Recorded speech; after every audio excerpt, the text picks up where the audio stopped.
What about, because some might say what's there now is that you just spend a few years and after that you're out and you go back to your normal life. Do you think if government should increase the number of years, would that make a difference? The number of years, as in you'll be jailed if you go to, I mean, he was even asked I don't think he was asked about capital punishment for corrupt practice as done in China. Do you think that would help make a difference? I don't believe in capital punishment. I don't believe it. I don't believe it as a Christian. I don't believe it. And there's no evidence that capital punishment has actually changed anything. Documents and researches have shown that capital punishment has not changed anything. So I see any reason why we should go to capital punishment. And my belief is that you do not create life and you have no right to take another person's life. If you want to punish a person, punish a person. But capital punishment is attacking the symptom. You have not really gone to the root of the problem. So if you want to put capital punishment, try. We used to have Barbie show here in Nigeria one time when we were killing robbers. I don't think it changed the rate of armed robbery in the country. What we need to do is attack the socio-economic conditions that have generated the deviance in our culture. It is only then when we have honesty in government. I mean, the media chat, we will ask a simple question. Tell us in simple terms your vision for Nigeria. I would like to see Jonathan really address the issue of vision. Your vision is all-encompassing. It is then you will know whether he has a handle on what he wants. You have a woman who is coordinating, they call her coordinating minister of the economy. That's what she is, actually. That what she is? Okay, I thought she was finance minister. So they and finance minister. Both, okay. She's a double barrel. Well, we've seen that, and what we have seen is that the economy is neither coordinated nor financed. So we have also double whammy against us.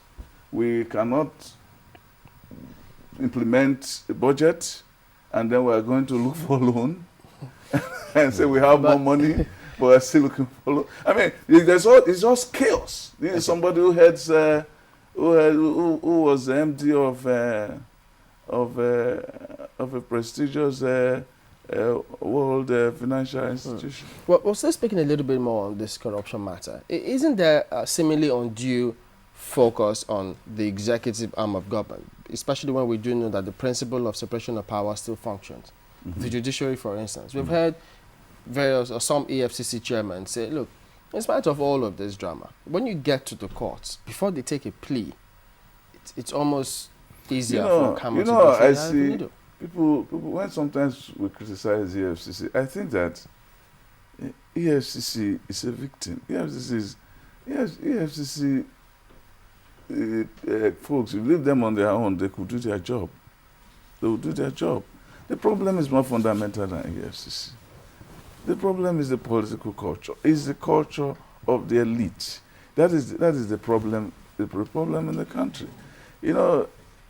Ribadu was there. He did his bit, and for good reasons, he was criticized for being selective because of the man who was in charge, Obasanjo, who was in charge, who had enemies, and who made sure that he was able to hound his enemies, and in some cases he had good evidence against his enemies, so everything looked okay. Then there was one of his friends, whom of course his friends at that time, who he said was not guilty of anything, and then when he left, he became guilty, and actually he himself had to abuse the person. So it makes the country looks like a charade. Well, perhaps let's go to the So the fellow said that there was no list. I don't think it was very sincere with. Well, anyway, he's going to get us a list of loads of names. But we go to probes, a series of probes that we've been going through, and he also was asked that question, and he also talked about them.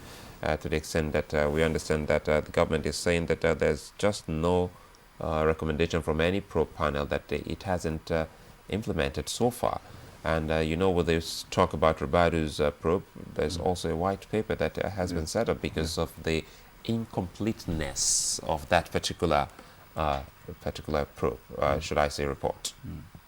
So what you say is that so it means it's a listening government. It Yes. means that when people said it wasn't complete, it had to go back and see what they can do. You see, it's good to listen, but it's more important to do. When each of the probes are there are so many of these probes. Can we list any of them? What happens is that they get tangled up in bureaucracy. This Ribadu one is going to get tangled up in it. The whole thing looks like a setup to me. Omatseye is not regular at the meetings, and the thing is ready, and it comes up and it says everything is imperfect, and we can't go on with it.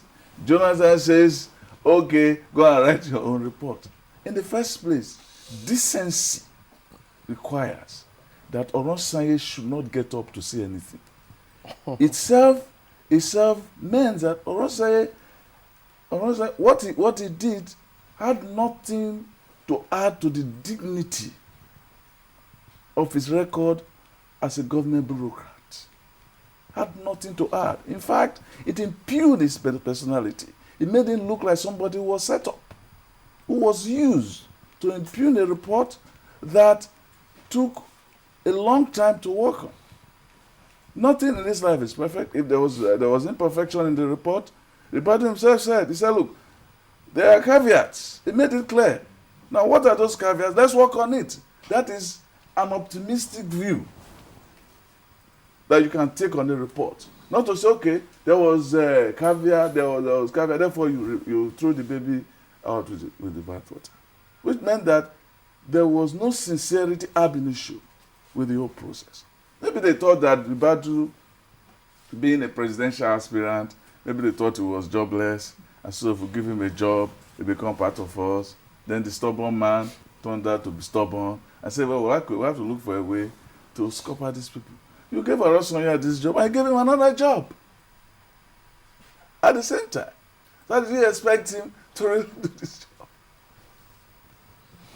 But for those who seem to, because the fuels queues, that matter came up, he spoke about it. So listen, the people have been given licenses several years and nothing seems to be happening. And then they're also prosecuting alleged defaulters in that sector. Yeah. Was that explanation sufficient? What has happened to the alleged defaulter? That's what we say.